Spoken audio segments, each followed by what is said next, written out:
Um, I don't feel like it was a low moment. I felt like it was going to be a challenge the whole game. We kind of knew that going into this week. We kind of knew that it's a marathon in this league. No win is given to you, so we got to take that approach on. It's a battle. Every drive, every play, you got to execute at a high level in order to get the best out of your opponent. So. Chris, early in the game, you had Patrick Mahomes throw an interception, and Willie Gay comes right around and makes a big interception as well. How big was that for you guys to get over that? Oh, here we go again with another interception. We got the guy on the field, but Gay comes up with a big play. Well, we never look at it like that. I mean, Patrick has done so much good for this team, and great players make bad decisions sometimes. You know what I mean? I don't think Pat initially tried to throw an interception. It's just a bad play. And as a defense, we look at that as like a challenge because whether y'all want to say it or not, y'all little brother is all the damn time. The second little brother who's just there. And we take that as a challenge. Let's go out, step up, get the offense the ball back. We let the offense know that we're going to get you the ball back. And Willie Gay came up and made a big play. What's it like for the defense to, hold a team to 10 points in the first half and then 17 points overall, where normally, fans will see that, the defense is struggling, but you all have been playing well, especially second half of the ball game the last 2 weeks, and you put 4 quarters together today.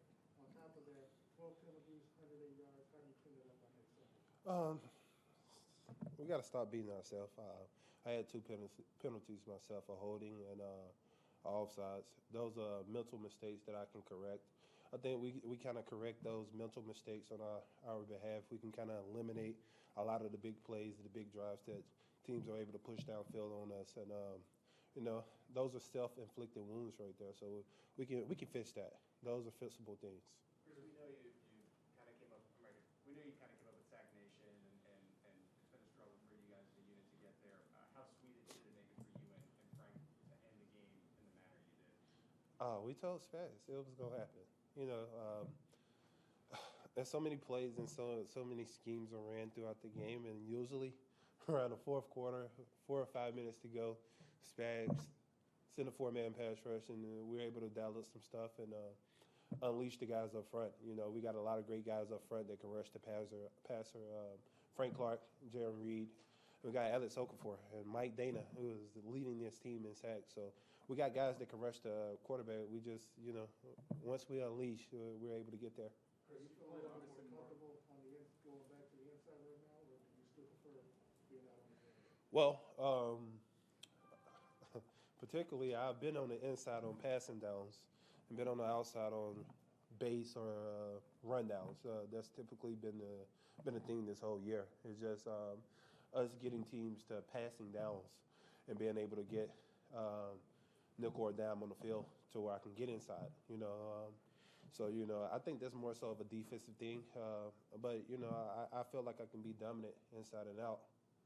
Just a couple of weeks ago, Coach Reed has told us that you were dealing with obviously a wrist injury and said it was probably a distraction for you. Where do you think you are now with that? Is the Chris Jones we usually see now effectively here? Well, I end up tearing some ligaments in my wrist, and I try to play through it. And I don't make no excuses for myself. I tried to play through it and realized that I couldn't play my full potential while playing through it. So I thought it was best to take a couple weeks off to let it heal. And thankfully, the team agreed. We came to agreement, and I feel a lot better now. I'm able to do some things that I wasn't able to do when it initially happened, and I feel good. I feel great to be back on the field, man, with my brothers. Chris, do you feel like you're 100%? You feel like you're back to 100%? I want to say 100%. I don't think I'll be 100% this season. It's a long, brutal season. Every game you get a nick or a knack. So I'm good enough to play to my best ability, and anytime I'm able to do that, I can be a problem. Is it safe to say Sack Nation is back? I don't think we ever left. Like I was telling my teammates, it's a marathon. It's a long season. We still got another half a season to go. Yeah. We can be the best half a season that you guys ever seen. The 4 losses that we had, this was tough. But now we take it one game at a time.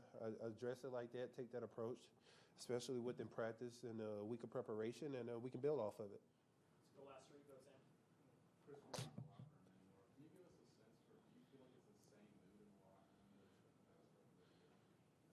Of course. I feel like everyone has the winning mentality. I feel like everyone has a sense of urgency that we know what we have in the building. We know how much talent we have around and what we're capable of achieving with this team. We just got to pull it together. You know, a few errors. You look at the Baltimore Ravens game. We was marching down, about to score. Fumble happened. That's a mistake we can fix. And a lot of these games are simple mistakes that we can fix. We just got to eliminate penalties and mistakes. And once we do that, I think we'll be the team that we know we all can be. Chris, a couple answers ago, you said a little brother. Can you expand what you mean by that? Is that like the offense gets more attention, or? Yeah, y'all know the offense get more attention. Come on, let's not act like that's the elephant in the room, okay?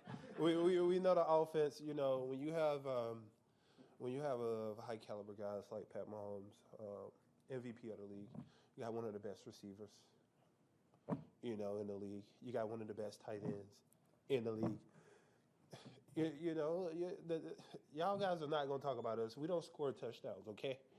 You know, offensive guys, they do the dance. They get in touchdown, boom, boom. Yeah. People go crazy, you know. So, oh, yeah. Y'all talk about us these last few weeks. I've seen the comments. It's okay, you know. I don't really say that. I don't engage on Twitter, but I see, you know, it's okay. I'm a big guy. I can handle it. That's probably the last thing I wanted to ask about. Last week, there was some of your teammates in the defensive room engaging on Instagram and stuff like that. Did you guys have a conversation as a team about that? And just kind of your thoughts about trying to not look at those things when you're trying to get your job done? We didn't have a conversation about it, but I look at it as like this. You know, a lot of people on social media say a lot of disrespectful stuff to players, not understanding that we're human too, and we don't go out there trying to make mistakes or not play to our best ability. And I think fans get carried away sometimes because they be so engaged and they be so used to us winning and dominating all the time. And sometimes they get carried away. And just like a normal person have feelings, just because we're athletes, we have feelings too. And sometimes they get a little bit over the top. And, you know, some things are taken out of proportion, and we got a lot of emotional players, you know, that give their heart out on this field. And I don't think we try to lose a game either, you know what I mean? So I think it's a little bit of both, and I think both parties get it. You know, Tyrann made an apology this week, and he's an emotional guy. He's our leader, and we understand where he's coming from. I don't think he initially meant like the Chiefs fan base is what he said. I think he talking out of a little anger, which he said. So I just say, man, the fans got to be condescending on how they talk to players. You know, I don't normally engage on social media because I feel like the average Joe can't get me out of my element. It won't make or break me. But I just be condescending on, you know, how you talk to us.